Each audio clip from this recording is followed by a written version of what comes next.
Questa emergenza ha messo a dura prova anche il sistema turistico del Veneto. Ne abbiamo voluto parlare con l'assessore regionale Federico Caner. Il servizio.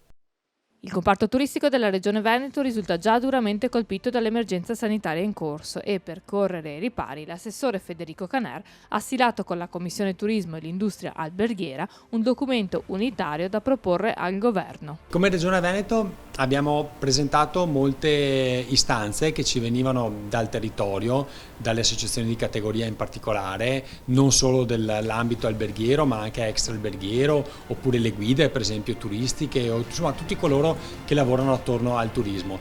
Qui abbiamo fatto due tipi di richieste diverse. Una per affrontare l'emergenza, quindi l'aiuto alle imprese turistiche che sono in difficoltà, e l'altra per la promozione, che ovviamente però non si deve fare ora perché siamo in piena emergenza, ma che faremo quando il mercato ripartirà. Però è ovvio che dobbiamo utilizzare questi mesi a disposizione per pensare cosa poi andremo a fare. 7 in tutte le richieste avanzate, tra queste la riduzione dell'IMU, il supporto alla liquidità, la sospensione dei termini dei versamenti IRPEF, comprese le addizionali regionali e comunali, ma anche un bonus dedicato a chi favorirà le vacanze in Italia.